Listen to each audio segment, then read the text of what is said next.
Ça tourne là, c'est bon? C'est bon. Ok. Commencez par une intro. Commencer par une intro. Bonjour Sébastien, comment ça va? C'est plaisir, nanana, comment ça va? On profite de l'occasion d'être ensemble pour te poser quelques petites questions. Est-ce que tu peux te présenter en fait? Ouais, tout simplement. 3, 2, 1, clap. Sébastien, bonjour. Merci à toi d'être venu en tout cas et de jouer le jeu des questions aujourd'hui. Donc je souhaiterais en profiter de ce moment privilégié pour échanger avec toi et pour savoir un peu plus, toi, c'est qui t'anime, qu'est-ce qui a été ton parcours et d'où est venu ce magnifique projet du réseau 360. Eh bien bonjour James, je vais me présenter, donc je suis Sébastien Delelis, donc le co-gérant de la société 360 Courtage et puis du réseau 360 Courtage. J'ai 48 ans et je viens de l'assurance, je n'ai jamais quitté l'assurance. J'ai commencé à l'âge de 23 ans, tout simplement par le biais d'un ami de ma maman qui était aux AGF à l'époque et qui m'a tout simplement demandé ce que je faisais à l'époque. J'étais commercial pour une autre société. Et puis il m'a dit, écoute, ça serait peut-être intéressant que tu deviennes commercial, mais dans l'assurance, est-ce que ça t'intéresse? Alors au début j'étais un peu surpris parce que c'était pas du tout ce que j'avais imaginé.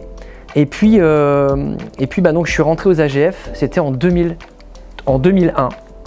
Et j'y suis resté, en fait 3 ans.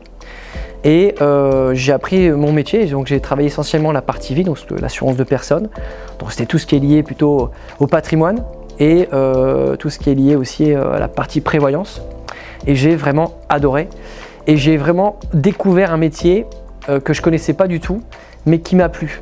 J'avais toujours eu cette envie, si tu veux, d'aider les autres. Depuis tout le temps, depuis ma jeune enfance, pour des raisons personnelles que j'ai vécues il y a quelques années. Et donc ça m'a marqué.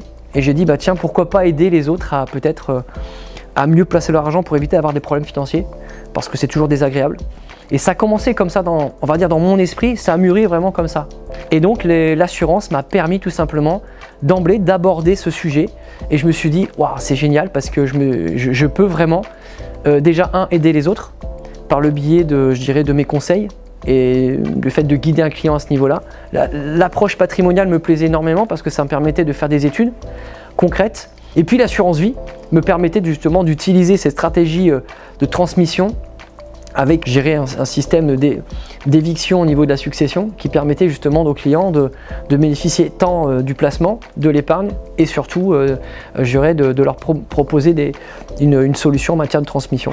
Voilà comment ça a commencé. Donc la gestion de patrimoine avec des conseils, des dévolutions successorales Alors pas forcément au niveau de la technique parce que j'étais pas CGP, donc ce qu'on appelle aujourd'hui conseiller en gestion de patrimoine, mais on avait déjà des notions et on avait cette formation-là qui était vraiment adaptée et on a eu des formations, je dirais pas notariales, si on peut dire comme ça, mais vraiment adaptées justement à la transmission. Et c'est ce qui m'a justement aidé à comprendre mieux les choses, de lier l'assurance et ce système de placement avec la transmission de patrimoine, avec les régimes matrimoniaux, et ça a commencé comme ça. Donc j'avais le côté prévoyance, le côté assurance vie.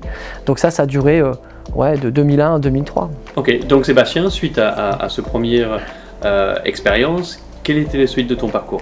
Alors j'avais rencontré un ami qui travaillait à l'époque avec moi aux AGF, qui est devenu ami avec moi durant ces 3 années. Et il est parti chez Swiss Life et il m'a demandé de venir avec lui. J'ai refusé. Tout simplement parce que je me suis dit, bah oui, j'ai eu un peu peur justement de partir comme ça à l'aventure, parce que j'étais jeune et je connaissais pas, à Swiss Life je connaissais de nom, mais voilà, on est toujours bien avec ses acquis, comme on dit. C'était vraiment pas une révélation au départ, mais je me suis posé des questions. Et puis il est parti et on est resté en contact et quelques mois plus tard on s'est revus. Et là j'ai vu mon ami en fait totalement transformé. Dans le sens où, je me souviens, il était costard, cravate, vraiment bien taillé. J'ai dit waouh, transformation totale. Et je lui ai dit mais écoute, waouh, comment t'as fait en fait, qu'est-ce qui s'est passé?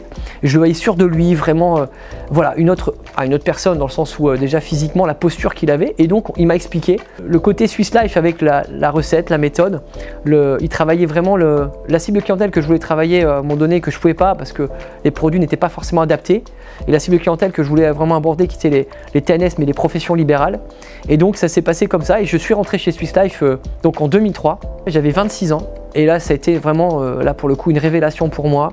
J'ai remplacé une personne qui partait en retraite sur un secteur qui était proche de chez moi et j'ai repris un portefeuille tout simplement.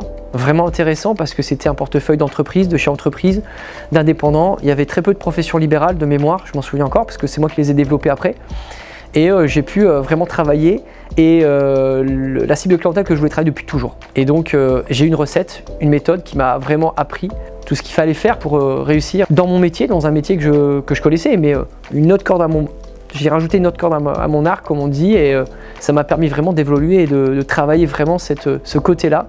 Et j'y suis resté 4 ans. Et aujourd'hui, je remercie énormément en fait, les 2 inspecteurs que j'ai eu dans ma vie, parce que ces 2 inspecteurs m'ont permis d'arriver jusqu'à aujourd'hui. Aussi, ils font partie de ma réussite. C'est vraiment quelque chose qui me tient à cœur, parce que c'est vraiment comme ça, on a toujours des modèles dans notre vie. Et je pense que c'était des modèles, il faut être clair, et puis surtout des formateurs qui m'ont appris à aimer ce métier. Et suite à cette expérience, quel était donc le pas suivant pour toi? Alors, quand j'avais 23 ans, je me suis toujours dit à 30 ans, je m'installe. Donc j'ai d'abord appris mon métier, donc pendant 7 ans de salariat. Et donc au bout de 7 ans, donc j'avais 30 ans et je voulais vraiment m'installer. Je me suis dit tiens, ok. Et j'ai eu l'opportunité de m'installer. Et c'était vraiment incroyable parce que j'avais vraiment visualisé cette chose au début. Et puis comme quoi, il faut visualiser les choses, je pense vraiment, pour atteindre cet objectif. Quand on voit les choses, c'est déjà le chemin est déjà bien lancé, bien fait déjà. On avance, je dirais, plus vite. Et donc à 30 ans, j'ai créé ma première société de courtage, SD Assurance. J'étais tout seul. Et je me suis dit tiens, la transition va peut-être me faire peur parce que l'installation fait toujours peur. Je me suis dit en fait qu'est-ce que je risque? J'avais 30 ans et c'est juste on va dire un bout de papier, tu choisis la forme juridique, tu auras un comptable et puis bah voilà, il t'explique les choses. J'avais pas de charge puisque je travaillais en home office. Et donc à partir de ce moment-là, eh bien j'ai fait exactement, j'ai appliqué la recette que j'avais apprise et je l'ai dupliquée quand j'étais indépendant tout simplement. Et donc SD Assurance est né en 2007. Marie est arrivée donc en 2011 et on a développé la partie dommage. En 2013, je me suis associé avec François, donc François Delattre. Il est plus jeune que moi puisqu'il a 9 ans moins que moi. C'était aussi une histoire familiale parce que François est donc mon cousin et au début il ne savait pas trop ce qu'il voulait faire étant très jeune et puis ben, je lui ai présenté un peu l'assurance et puis il a aimé et donc il est rentré chez AXA. Il a fait ses armes chez AXA au même titre que moi à l'époque aux AGF et puis il est resté quelques années et puis il a créé sa société également de courtage. Et à partir de là, eh bien, ça s'est lancé et on s'est associé en 2013 pour des raisons tout simplement de complémentarité parce qu'on a beaucoup échangé tant sur le plan déjà famille parce que je le dis toujours, une association c'est pas simple, il y a des bons côtés mais il y a aussi le côté je dirais qu'il faut prendre en compte le côté je dirais associatif, il faut bien connaître la personne, pourquoi on le fait, dans quel but, il y a un sens. On ne le fait pas pour une question d'argent, ça c'est le conseil que je peux donner. On le fait parce qu'on a une véritable complémentarité. Donc on l'a fait au départ pour cela. Bien évidemment, on ne va pas se voiler la face, on n'est pas philanthropique. Donc on l'a fait aussi forcément pour développer le business, les affaires, faut être clair, mais dans de bonnes conditions. Au début, j'avais pas d'agence physique, donc c'est en 2014 qu'on a eu un local commercial où on s'est installé. Donc tout doucement l'évolution, je dirais que le chemin est long et donc on n'arrive pas de suite à la réussite, il faut du temps, de la persévérance et c'est ce qui s'est passé. Et donc là, on a rejoint les 2 portefeuilles. Et très vite, François m'a parlé d'un réseau, des réseaux nationaux qui existaient dans le monde de l'assurance. Et donc on a fait partie d'un réseau pendant quelques temps.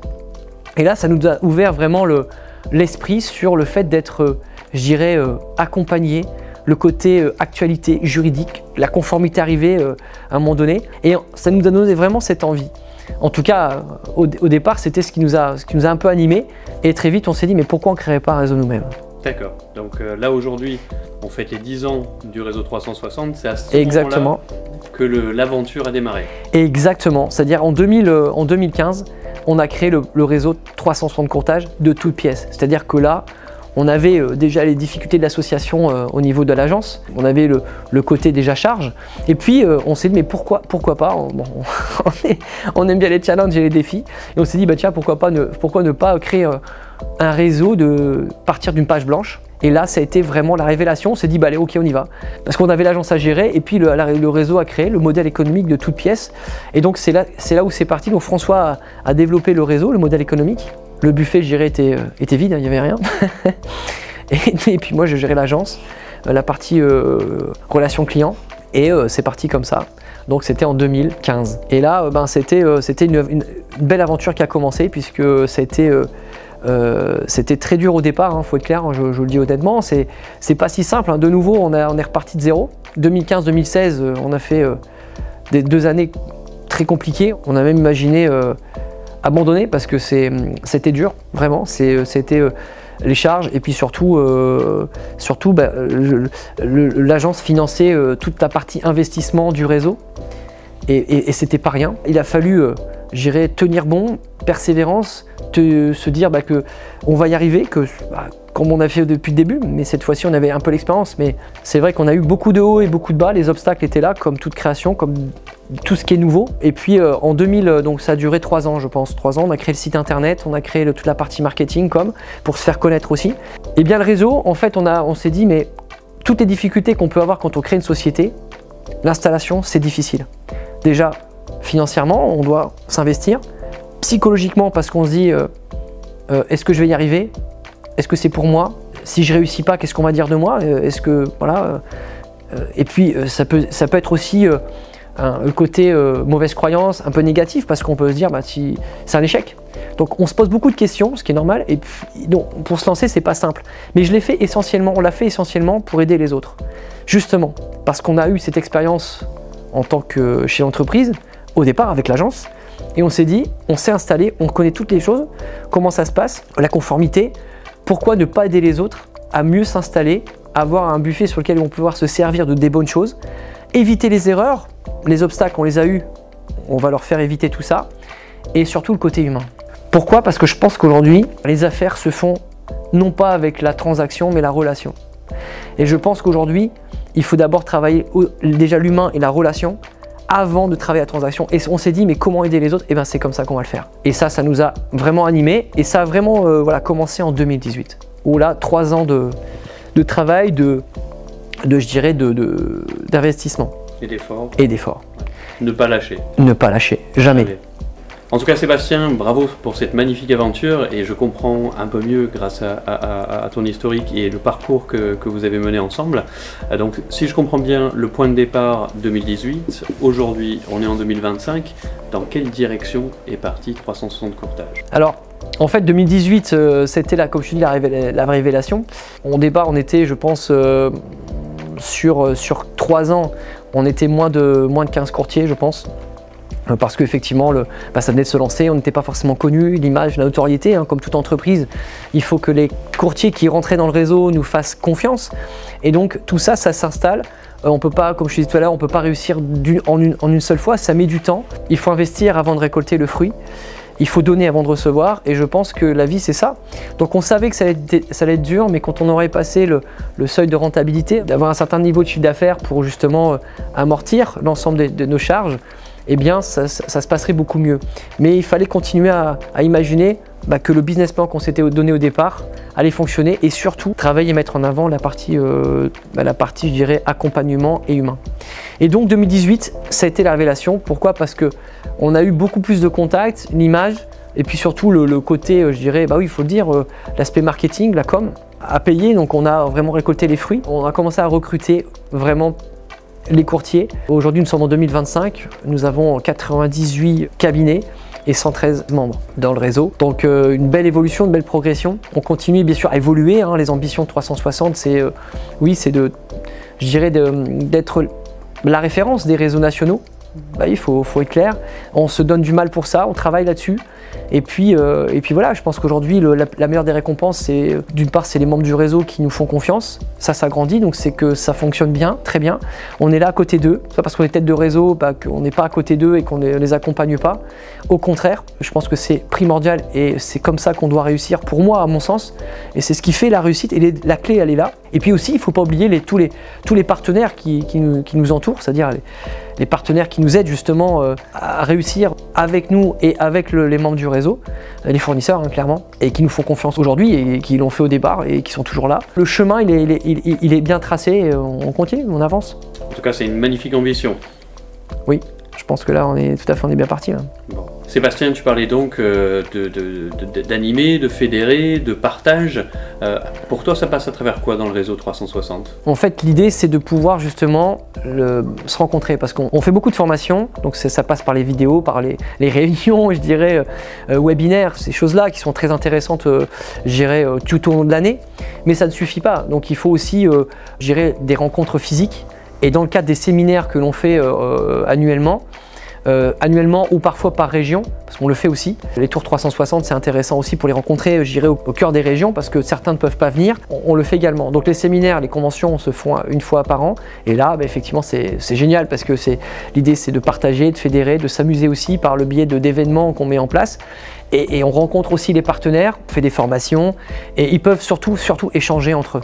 Et ça n'a pas de prix, parce que c'est des témoignages, c'est aussi des expériences de chacun qui peuvent justement aider ceux qui ont des difficultés, qui peuvent entraîner aussi, les entraîner avec de leur expérience, leurs compétences. Ça sert aussi à ça, un réseau. C'est pas que le business. Le business, c'est une chose, mais il y a aussi tout ce côté-là. Nous, c'est vraiment mettre un point important sur l'accompagnement et l'humain.